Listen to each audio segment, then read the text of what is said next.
Hello বন্ধুরা, welcome to only sports video. এই ভিডিওতে কথা বলবো ইন্ডিয়ান ফুটবল আইএসএল নিয়ে। আইএসএলে মেনলি মোহনবাগানকে নিয়ে কথা বলবো। এই ভিডিওতে মোহনবাগানে বেশ কিছু আপডেট বেরিয়ে আসছে, মোহনবাগানকে নিয়ে বেশ কিছু রিউমার রয়েছে। এছাড়াও মোহনবাগান দুটো প্লেয়ারকে সাইন করেছে, তো সেই সমস্ত সব বিষয়গুলো নিয়েই আলোচনা করব এই ভিডিওতে। এছাড়াও মোহনবাগানের কোচ রিলেটেডও আপডেট রয়েছে, তো ভিডিওটি সবাই শেষ পর্যন্ত দেখতে থাকো। আর চ্যানেলে নতুন হয়ে থাকলে চ্যানেলটি সাবস্ক্রাইব করে পাশে থাকা বেল আইকনটিকে অন করে পাশে থেকো। তো সেখানে ইতিমধ্যে ফুটবল ওয়ার্ল্ড কাপ শুরু হয়ে গেছে। তো সেখানে ওয়ার্ল্ড কাপ শুরু হলেও ইন্ডিয়ান ফুটবলে মোহনবাগান পিছিয়ে নেই তাদের টিম গোছানোর জন্য। পরের মরশুমে তারা টিম গোছানো শুরু করে দিয়েছে। অলরেডি তারা দুটো প্লেয়ারকে সাইন করে ফেলেছে, যেখানে একটা প্লেয়ারের নাম অফিসিয়াল ঘোষণা করে দিয়েছে, আরেকজনও সাইন হয়ে গেছে। সেটা এখনও পর্যন্ত অফিসিয়াল অ্যানাউন্সমেন্ট আসেনি, তো সেটাও খুব শিগগিরই চলে আসবে। তো সেখানে মোহনবাগান যেই সাইনিংটা প্রথমে করেছে এবং অফিসিয়াল অ্যানাউন্সমেন্টও করে দিয়েছে, তো সেই প্লেয়ারটার নাম হচ্ছে সামির জেলকোভিচ, একজন ডিফেন্ডার। তো বসনিয়ার একজন সেন্টার ব্যাক। তো সেন্টার ব্যাকের পাশাপাশি সে ডিফেন্সিভ মিডফিল্ড রোলটাতেও খেলতে পারে। মার্কেট ভ্যালু হচ্ছে 3,60,00,000 টাকা। তো যথেষ্ট একজন ভালো প্লেয়ার। আগের মরশুমটা সে পাঞ্জাব এফসিতে খেলেছে, যেখানে পাঞ্জাব এফসির হয়ে সে দুরন্ত কিছু ডিফেন্স করেছে, যথেষ্ট ভালো ফুটবল খেলেছে পাঞ্জাব এফসির হয়ে, যেখানে সে সেন্টার ব্যাকের পাশাপাশি ডিফেন্সিভ মিডফিল্ড রোলটাতেও খেলতে পারবে, যেখানে কোচের কাছে একটা এক্সট্রা অপশান বাড়ে যখন একটা প্লেয়ার দুটো পজিশনে খেলতে পারে এরকম ডিফেন্সের ক্ষেত্রে, যেখানে নাম্বার 6-এর রোলটা সে প্লে করতে পারবে। যেখানে মোহনবাগানের যে নেক্সট কোচ হবে না কেন তার কাছে এক্সট্রা অপশান থাকবে, একটা প্লেয়ারকে দুটো পজিশনে খেলাতে পারবে। যেখানে মেনলি এই সামির জেলকোভিচকে টম অ্যালডেটের রিপ্লেসমেন্ট হিসেবেই মোহনবাগান নিয়ে এসছে। তার বয়স হয়েছে, তাই জন্য টম অ্যালডেটকে ছেড়ে দেবে, এটা স্বাভাবিক, এটা জানাই ছিল। তো সেখানে টম অ্যালডেটের রিপ্লেসমেন্ট হিসেবে সামির জেলকোভিচকে মোহনবাগান অফিসিয়ালি সাইন করে নিয়েছে। যেখানে প্লেয়ারটার বয়সও খুব বেশি না, 28 বছর বয়স। তো যথেষ্ট ভালো ট্যালেন্ট তো রয়েছেই তার মধ্যে। তো আগের মরশুমটা পাঞ্জাব এফসিতে যথেষ্ট ভালো খেলেছে, তো সেই দিক থেকে মোহনবাগান এই প্লেয়ারটাকে টার্গেট করেছে। হ্যাঁ, হয়তো তার মার্কেট ভ্যালুটা কম, মোহনবাগান যেই টাইপের প্লেয়ার আনে তার থেকে হয়তো তার মার্কেট ভ্যালুটা কম, কিন্তু কোনো সময় মার্কেট ভ্যালু দিয়ে কোনো প্লেয়ারকে দেখা উচিত না, কারণ অনেক টাকার কম মার্কেট ভ্যালু প্লেয়াররাও যথেষ্ট ভালো করে। তো সেখানে বেশি টাকার প্লেয়াররা যে ভালো করবে এমন কোনো কথা নেই। তো সেখানে যথেষ্ট ভালো একটা সাইনিং। এরপরে মোহনবাগান আরও একটা প্লেয়ারকে টার্গেট করেছে, যেও কিনা আইএসএলে এক্সপিরিয়েন্স এফসি গোয়ার প্লেয়ার ড্রেজান ড্র্যাজিক, যে দুটো মরশুম এফসি গোয়াতে খেলেছে। তার বয়স হচ্ছে বর্তমান সময়ে 30 এবং তার মার্কেট ভ্যালু 4,40,00,000 টাকা। যেখানে সার্বিয়ার লেফট উইংয়ের পাশাপাশি সে অনেকগুলো পজিশনে খেলতে পারে, অ্যাটাকিং মিডফিল্ডে খেলতে পারে, রাইট উইংয়ে খেলতে পারে। তো অনেকগুলো অপশান খুলে দেবে একটা প্লেয়ারই। তো কোচের কাছে অনেকগুলো অপশান থাকবে, তাকে লেফট উইংয়েও ইউজ করতে পারে বা রাইট উইংয়েও ইউজ করতে পারে, চাইলে অ্যাটাকিং মিডফিল্ডেও ইউজ করতে পারে। এমনকি আমরা এফসি গোয়াতে তাকে স্ট্রাইকারও খেলতে দেখেছি। তো যথেষ্ট কোয়ালিটি রয়েছে এই প্লেয়ারটার মধ্যে। ড্রেজান ড্র্যাজিক প্লেয়ারটাকে আমার পার্সোনালি খুবই ভালো লাগে, যখন থেকে এফসি গোয়াতে দেখেছি খুবই ইমপ্রেস। যেখানে ড্রেজান ড্র্যাজিকের লাস্ট সিজনটাও ভালো গেছে এফসি গোয়াতে, যেখানে এফসি গোয়াতে সে লাস্ট সিজনে 6টা গোল করেছে এবং 4টে অ্যাসিস্ট করেছে। যে যথেষ্ট ভালো একটা সিজন গেছে ড্রেজান ড্র্যাজিকের লাস্ট সিজনটাও। তো যথেষ্ট ভালো কোয়ালিটি রয়েছে এই প্লেয়ারটার মধ্যেও, অনেকগুলো পজিশনে খেলতে পারে। তো কোচের কাছে এক্সট্রা অপশান থাকে, এরকম যদি প্লেয়ার একটা টিমে থাকে, যেখানে কোচ চাইলে তাকে যে কোনো জায়গায় যখন খুশি ইউজ করতে পারে। তো যথেষ্ট একটা ভালো সাইনিং। তো সেখানে ড্রেজান ড্র্যাজিককে সাইন করিয়েছে যখন, তো সেখানে মোহনবাগান ফ্যান্সদের কাছে একটাই প্রশ্ন এখন উঠে আসছে, তাহলে কি রবসান রবিনোর চ্যাপ্টার শেষ হয়ে গেছে মোহনবাগানে?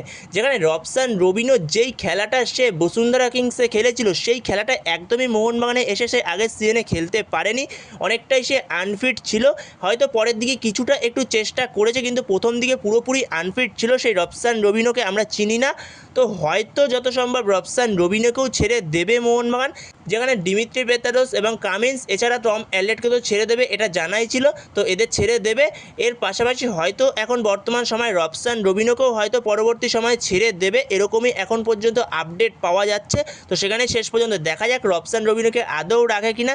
যেহেতু লেফট উইংয়ের একটা প্লেয়ারকে অলরেডি মোহনবাগান নিয়ে চলে আসলো, ড্রেজান ড্র্যাজিকের মতো প্লেয়ারকে, তো সেখানে রবসান রবিনোকে রাখাটা মনে হয় না ঠিক। তো সেই জায়গাতে মোহনবাগান টার্গেট করবে রবসান রবিনোকে ছেড়ে, সেখানে একটা সেন্টার মিডফিল্ডার টাইপের প্লেয়ারকে টার্গেট করবে, আরও একটা সেন্টার মিডফিল্ডার, এছাড়া কামিন্সের জায়গায় আরও একটা স্ট্রাইকার আনার চেষ্টা করবে মোহনবাগান। তো এখন মোহনবাগান হয়তো ওয়ার্ল্ড কাপের দিকে কিছুটা চোখ রাখবে, তো ওয়ার্ল্ড কাপের পরে হয়তো এই সাইনিংগুলোর দিকে মোহনবাগান যাবে। হ্যাঁ, হয়তো দুটো সাইনিং মোহনবাগান করে ফেলেছে। মোহনবাগানের দুটো প্লেয়ার থাকছে, এই দুটো প্লেয়ার মোহনবাগানে থাকবে, যেখানে একটা হলো আলবার্তো রড্রিগেজ ডিফেন্সে থাকবে, এছাড়া ওপরে স্ট্রাইকারে থাকবে জেমি ম্যাকলাইন। তো এই দুটো প্লেয়ার মোহনবাগানে থাকছে, বাদবাকি 4 জন প্লেয়ারকে মোহনবাগান ছেড়ে দেবে যত সম্ভব। 3 জনকে তো ছাড়বেই যত সম্ভব, হয়তো এখন বর্তমান সময়ে যেরকম আপডেট পাওয়া যাচ্ছে হয়তো রবসান রবিনোকেও ছেড়ে দিতে চলেছে মোহনবাগান। তো তোমাদের এ বিষয়ে কি মতামত? ডেজান ড্যাজিকের সাইনিংটা নিয়ে তোমাদের কি মতামত, বা সামির জেলকোভিচের সাইনিংটা তোমাদের কতটা ইমপ্রেসিভ লেগেছে মোহনবাগানের জন্য? তো অবশ্যই এ বিষয়ে কমেন্ট করে জানিও। রবসান রবিনোকে কি মোহনবাগান ছেড়ে দেবে, এটাও তোমাদের মতে কি মনে হয় সেটাও অবশ্যই কমেন্ট করে জানিও। এবং এর পাশাপাশি মোহনবাগান ইন্ডিয়ান প্লেয়ারদের দিকেও নজর রেখেছে, যেখানে মোহনবাগানের টার্গেট আগের মরশুম থেকে ব্রাইসন ফার্নান্ডেজ এফসি গোয়াতে যে ছিল, যেখানে আগের মরশুম থেকে টার্গেট করছে ব্রাইসন ফার্নান্ডেজকে মোহনবাগান। তো এই মরশুমে যত সম্ভব ব্রাইসন ফার্নান্ডেজকে মোহনবাগান নেওয়ার জন্য অল আউট ঝাঁপাবে, যেখানে ব্রাইসন ফার্নান্ডেজের সঙ্গে এফসি গোয়ার কন্ট্রাক্ট শেষ হয়ে গেছে, যেখানে আগের সিজন অবধিও এফসি গোয়ার সঙ্গে কন্ট্রাক্ট ছিল ব্রাইসন ফার্নান্ডেজকে, অনেক চেষ্টা করেও শেষ মুহূর্তে মোহনবাগান নিয়ে আসতে পারেনি ব্রাইসনকে। তো এই মরশুমে যেরকম আপডেট এখনও পর্যন্ত রয়েছে, তো ব্রাইসন ফার্নান্ডেজের সঙ্গে মোহনবাগান ম্যানেজমেন্ট কথা বলছে, ব্রাইসনকে নেওয়ার জন্য মোহনবাগান অল আউট যাবে এটুক বলতে পারি এই সিজনে। তো সেখানে লিস্টন বা মানভীরের একটা ব্যাকআপ হিসেবে, বিশেষ করে লিস্টন অনেক বছর ধরেই মোহনবাগানে খেলছে, যথেষ্ট ভালো খেলেছে, কিন্তু হয়তো একটা আপগ্রেড ভার্সন মোহনবাগান খুঁজতে চাইছে ব্রাইসনকে নিয়ে। তো সেখানে ব্রাইসনকে যত সম্ভব মোহনবাগান জার্সিতে হয়তো আমরা এই মরশুমে দেখতে চলেছি, বাট এখনও পর্যন্ত এটা নিয়ে কোনো শিওর নিউজ নেই, যেখানে ট্রান্সফার মার্কেট অলওয়েজ আনপ্রেডিক্টেবল, কখন কি হয় বলা মুশকিল হয়ে যায় ট্রান্সফার মার্কেটে। হ্যাঁ, এটা ধরে রাখতে পারো মোহনবাগান ম্যানেজমেন্ট অল আউট ঝাঁপাবে এই ব্রাইসনের জন্য।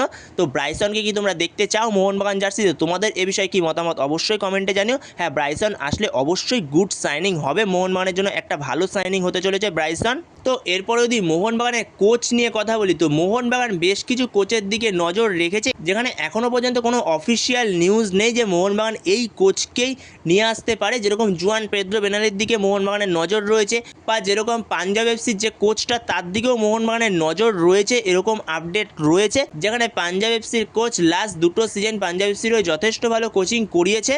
তো সেখানে এখনও পর্যন্ত কোনো অফিসিয়াল আপডেট নেই কোচ সম্পর্কে। হ্যাঁ, একটা আপডেট বেরিয়ে আসছে, হয়তো অ্যান্টোনিও লোপেস হাবাস হয়তো আবারও মোহনবাগানে ফিরতে পারে, সেটা হলো টিডি পদে, যেখানে টিডি মানে টেকনিক্যাল ডিরেক্টর পদে হয়তো মোহনবাগানে ফিরতে পারে পরবর্তী সময় অ্যান্টোনিও লোপেস হাবাস, এরকম একটা আপডেট বেরিয়ে আসছে। বাট এখনও পর্যন্ত এ বিষয়ে কোনো অফিসিয়াল কোনো নিউজ নেই যে আসছেই, কিন্তু এরকম একটা আপডেট বেরিয়ে আসছে যে মোহনবাগান টিডি পদে আবারও নিয়ে আসতে পারে অ্যান্টোনিও লোপেস হাবাসকে, মানে টেকনিক্যাল ডিরেক্টর পদে।